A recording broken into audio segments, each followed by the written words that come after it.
Oke, level pertama bagi mereka yang ingin menjalankan lakunya Zen adalah kesadaran, mencari sapi yang hilang. Jadi ada seorang penggembala yang kehilangan sapi. Jadi yang pertama cari sapi dulu. Sadarilah bahwa kamu kehilangan. Sadarilah dalam hidupmu ada yang keliru, ada yang gak beres, ada yang kosong, ada yang melarikan diri, ada yang harusnya jalan tapi gak jalan. Kesadaran akan masalah. Salah satu poin bahwa hidupmu sudah di jalur yang benar adalah kamu sadar terhadap apa yang keliru dalam hidupmu. Jadi pertama-tama harus kamu sadari bahwa sapimu hilang. Kalau ini saja belum, enggak.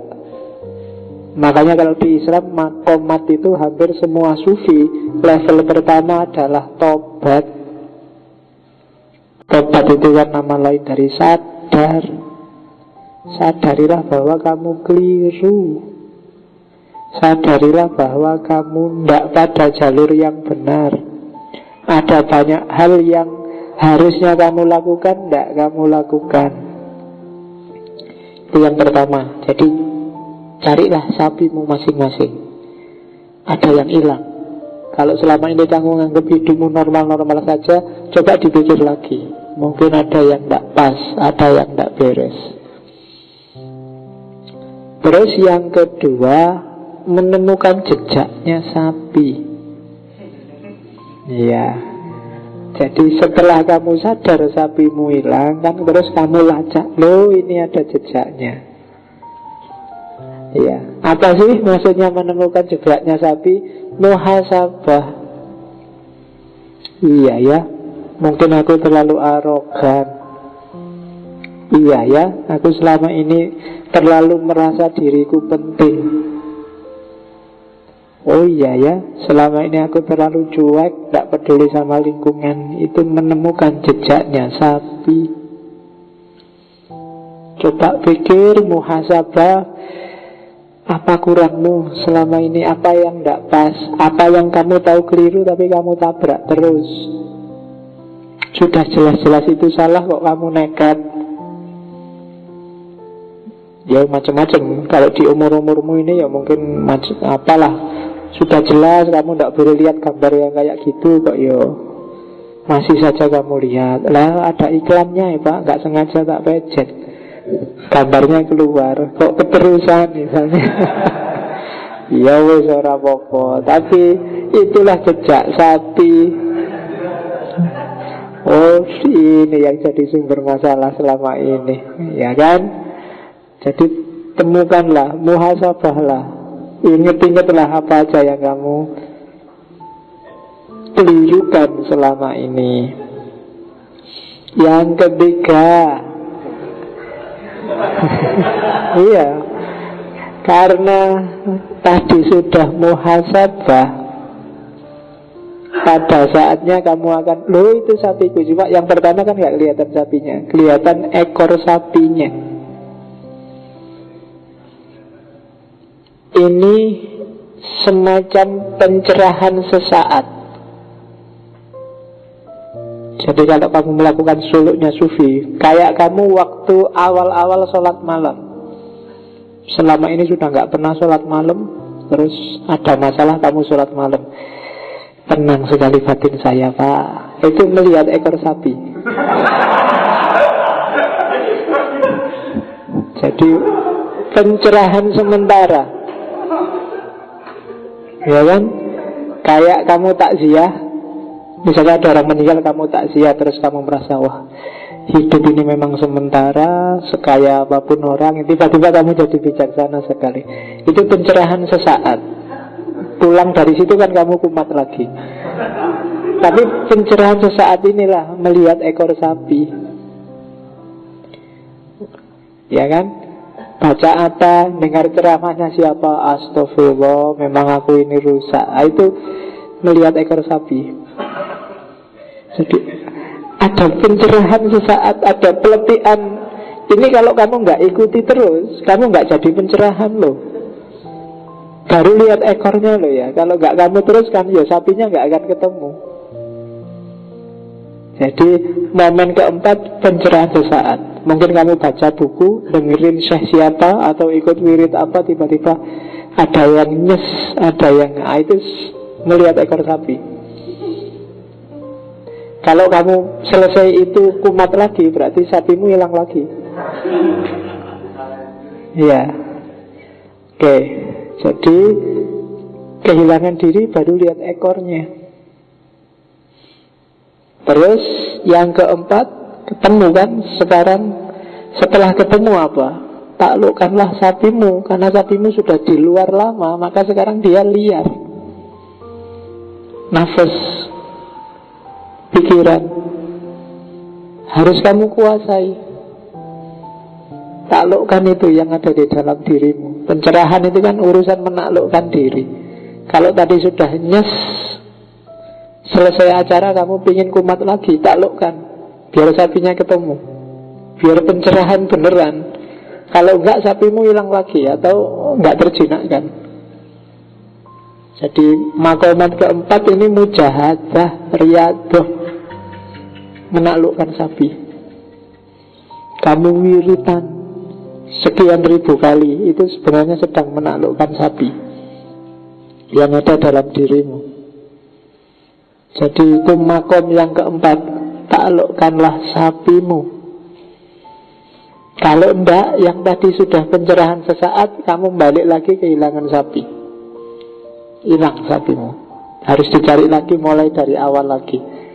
Tapi begitu kamu lihat ekornya, pegang erat-erat dan taklukkan. Susah melawan sapi, apalagi sapinya sudah liar.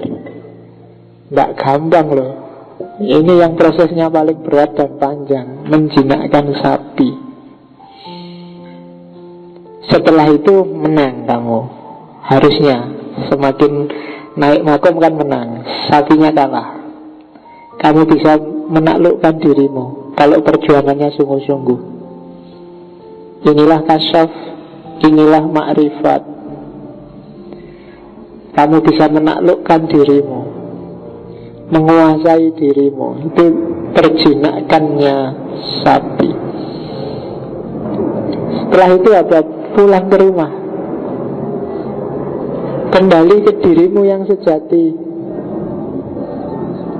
Ya kan? Kamu menaiki sapinya. Bukan kamu yang dikontrol oleh pikiranmu, oleh nafsumu, tapi kamu yang kontrol pikiranmu, kontrol nafsumu, kesadaranmu. Selama ini hidup kita yang disetir oleh pikiran, sekarang dibalik, kita yang nyetir pikiran. Pulang ke rumah, memahami yang sejati, mengenali diri sendiri. Itu makom yang keenam, naik sapi. Terus sapi sudah pulang, sudah ditaklukkan. Sekarang apa? Menikmati ketenangan, kasyaf. Ya kan? Ini taholli, jiwa kita bersih. Sudah nyaman. Apa-apa tentram, apa-apa establis, kita nikmati. Ini yang disukai oleh para sufi itu kan, indahnya pencerahan, nikmatnya menang melawan diri sendiri.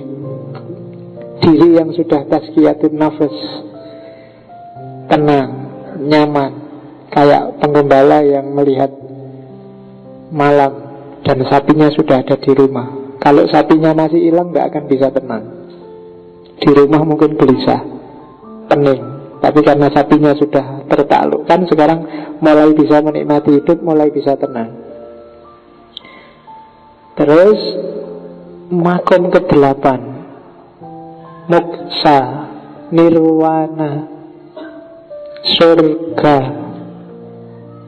keheningan, ensu tadi.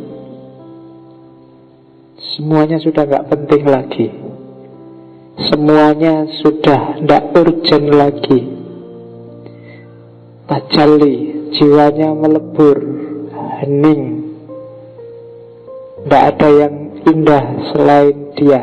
Ini sudah wilayah masuk surga ini. Keheningan, moksa, nirwana. Ya kan? Kalau Buddha kan nirwana puncaknya. Di era-era awal Maqamat sufi itu nyampe di nomor 8. Tapi setelah 12 tahun ada tambahan 2 lagi. Ada beberapa ulama Zen yang nambah 2 makom lagi. Ini mirip pikirannya Iqbal yang dulu eksistensialis. Kalau sudah nyampe puncak, ada ulama-ulama, ada tokoh-tokoh yang oleh Zen dianggap dia sudah mengalami nirwana, harusnya masuk surga, tapi dia nggak mau masuk surga. Kenapa? Ketika mau masuk surga, dia noleh ke belakang. Kasihan ya, manusia yang masih belum sadar. Kasihan orang-orang yang masih tertipu. Kasihan orang-orang yang masih belum ngerti hidupnya mau kemana dan untuk apa. Maka dia tunda menikmati surga untuk kembali lagi ke dunia. Lahirlah makom ke-9. Judulnya Kembali ke Sumber. Cuma sekarang beda sama yang dulu. Ini orangnya sudah mengalami pencerahan. Inilah para wali, inilah para aulia, inilah para maitreya, inilah kalau dalam Buddha. Ya mungkin kalian kalau di Cina pernah dengar Dewi Kuan Im, pernah dengar ada beberapa Buddha yang tidak tega sama manusia, dia sayang sama manusia. Masih banyak yang tertipu, masih banyak yang nggak sadar akan hakikat dirinya, maka dia kembali lagi. Cuma sekarang dia beda sama yang dulu, yang masih penggembala sapi. Sekarang dia sudah murni, sudah kembali kayak bayi, kembali ke sumber. Bayi itu kan bersih, murni, tidak ada pikiran ruwet, tidak ada hasrat ambisi yang tidak perlu. Menikmati hidup apa adanya, kembali ke sumber, tidak tertipu lagi oleh dunia. Riyadhah sudah selesai. Sekarang dia jadi orang yang berbeda, kembali ke sumber. Dan puncaknya adalah, ya sudah, dia sekarang sudah murni, saatnya mengunjungi pasar dunia. Ya, hidup bersama masyarakat, menularkan kesadaran, menularkan pencerahan. Jadi orang-orang kayak gini katanya Buddha banyak. Orang-orang kayak gini namanya Maitreya. Maitreya itu terjemahan harafiahnya mitra dunia, sahabatnya alam semesta. Jadi dia, kalau di Buddha gambarannya bukan wali yang punya jenggot pakai serban, tapi orangnya lucu, malahan gendut, dan kalau ketawa ya ketawa aja bebas. Biasanya cuma bawa buntelan 1. Jadi karena bagi dia hidup itu ya nggak butuh banyak-banyak kok. Cuma butuh berapa baju, paling sebanyak-banyaknya baju paling butuh 2 atau 3. Toh yang dipakai cuma 1 kan. Iya, bisa lo diputer 1 dipakai, 1 dicuci. Kalau agak kaya ya beli 3. 1 dipakai, 1 dicuci, 1 taruh lemari. Nanti yang dipakai dicuci, yang dicuci taruh lemari, yang di lemari dipakai. 3 bisa diputer dan tetap bersih dan bagus. Kamu yang kos-kosan aja bajumu berapa? Kadang-kadang semua baju yang di kos-kosan dianggap miliknya sendiri. Iya. Jadi mengunjungi pasar dunia, Maitreya, jadi mitranya dunia. Bagi Buddha, carilah orang-orang ini. Orang-orang yang sudah mengalami nirwana, sudah melewati kesadaran puncak, untuk meningkatkan kesadaranmu. Cara mencarinya paling gampang adalah bukan dengan kamu kemana-mana nyari, tapi bersihkan dirimu. Ketika dirimu bersih, orang-orang kayak gini yang akan mendekatimu.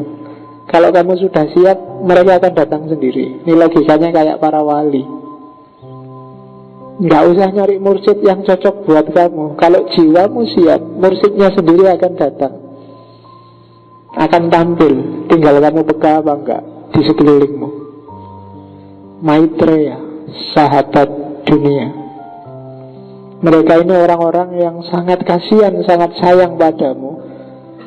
Harusnya mereka menikmati hidup di dunia, di nirwana, tapi milih hidup kembali lagi ke dunia demi menyelamatkanmu. Dan di antara kitab-kitab Buddha nanti ada ramalan bahwa di akhir zaman akan ada Maitreya yang naik onta. Dan di banyak tafsir, bagi banyak orang itu sebenarnya meramalkan kehadiran Nabi Muhammad. Makanya nanti cari buku yang judulnya bahwa Nabi Muhammad ada dalam kitab-kitab Weda. Ya meskipun namanya pasti bukan Muhammad, tapi isyarat-isyarat keberadaannya mirip dan sama.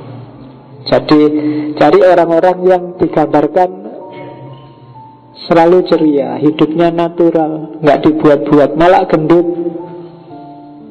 Dan kalau mau ketawa, ketawa aja, nggak ditahan-tahan karena sopan santun, nggak ditahan-tahan karena enggak, perutnya juga enggak six pack.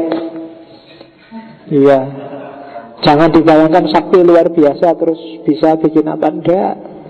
Itu bonus yang enggak penting. Satu-satunya yang bisa dia lakukan adalah menemanimu untuk mencapai pencerahan. Bahkan dia hanya menemanimu, nggak bisa bikin kamu tercerahkan. Dia bisa nulari virus kesadaran dalam dirimu yang bikin kamu tergerak untuk melakukan aktivitas yang nomor 1 sampai nomor 9 tadi. Itu yang saya sebut makomatnya Zen. Agak mirip dengan Sufi. Cuma kalau di rumah-rumahnya orang Cina biasanya ada gambar deret 10 itu. Ini tak ambil yang, karena versinya banyak, tafsirnya juga banyak. Cuma tak ambil yang agak bagus. Gambarnya biasanya jelek-jelek hitam putih kayak coret-coret biasa itu. Jadi itu makom yang ke-10, mengunjungi pasar dunia.